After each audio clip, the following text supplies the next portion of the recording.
Friday, right before the 4th of July. I got the day off today.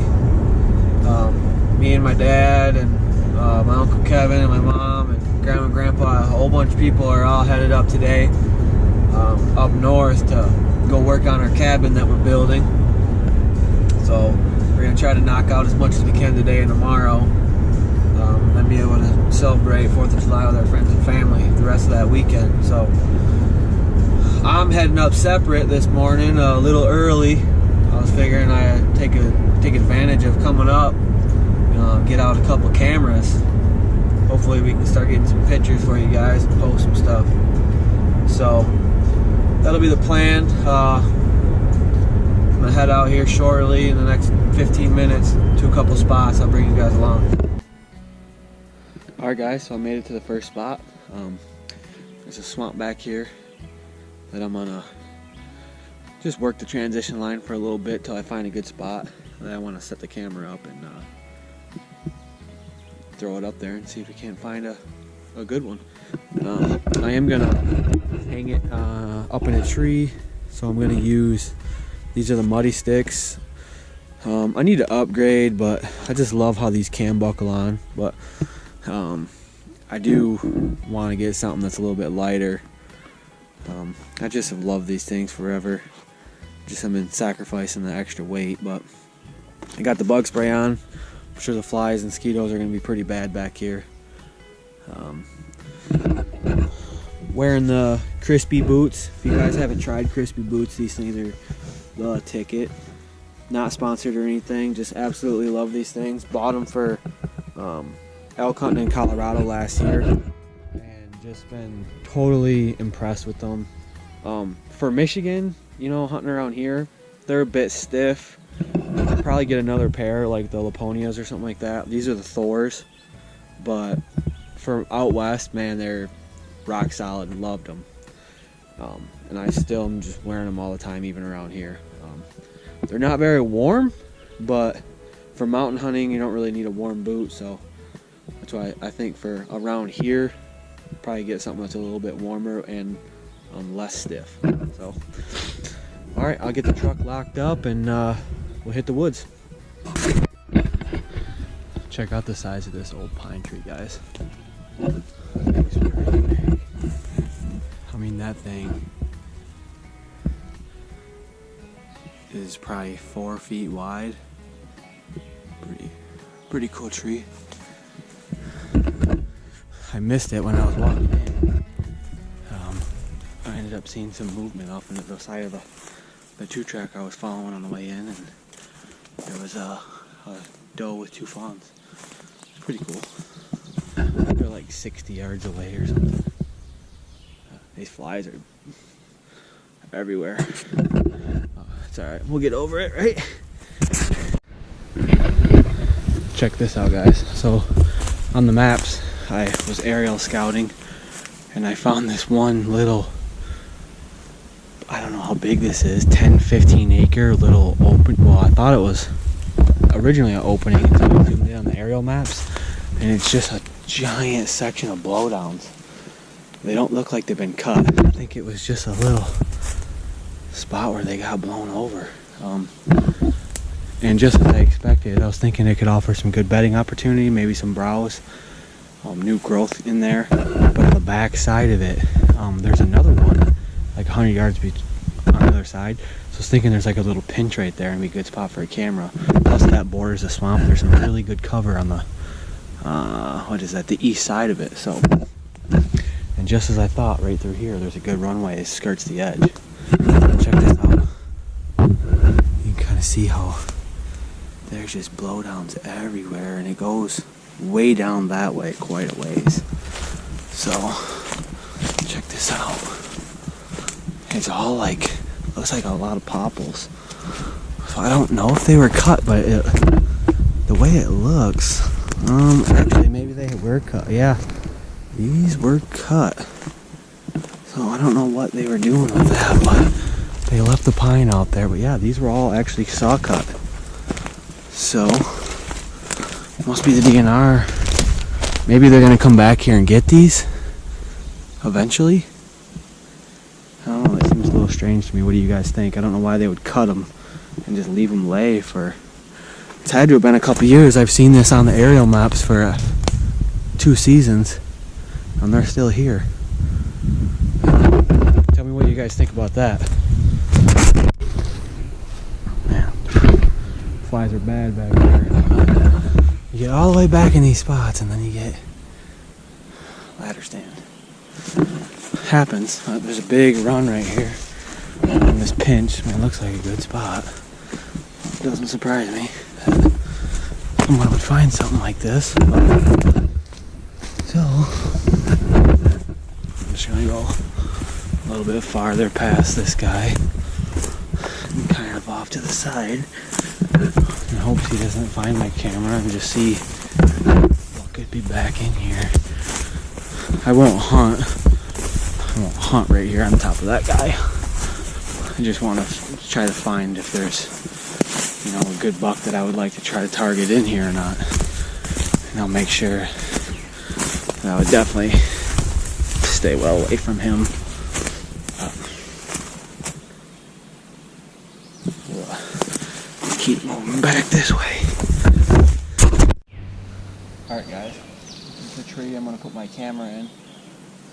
There's a little opening right here, and there's like 3 deer trails that cross through there. So I'll put the camera right on this crossing, and I got a big aspen thicket over here, and like a swamp with a real thick brushy point on it here with an island right off of it.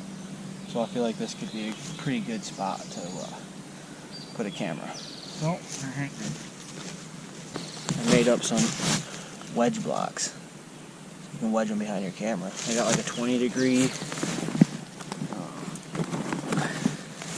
like a 15-degree. We'll see which one of those we need.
Alright guys, camera's up there.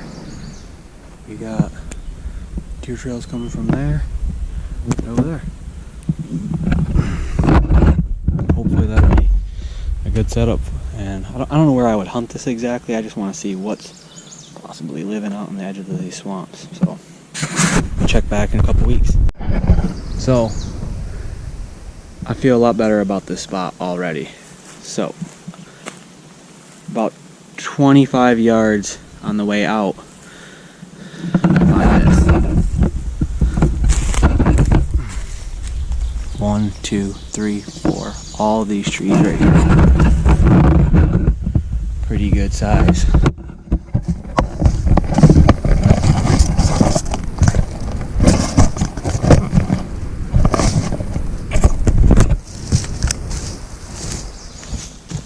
Not quite waist high, but pretty good.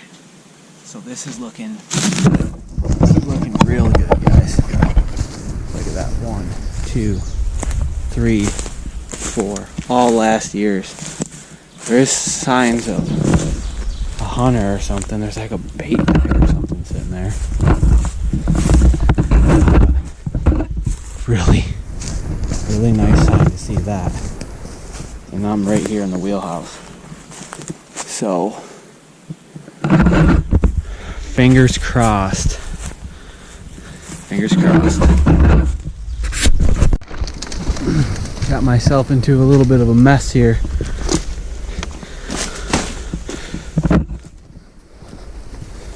There's some lowland down right over in here, and it's super thick and super wet. I was sinking pretty good, so I decided to see if I can't trudge my way through this deadfall. I guess it's not deadfall, but it's cutting. But it's pretty.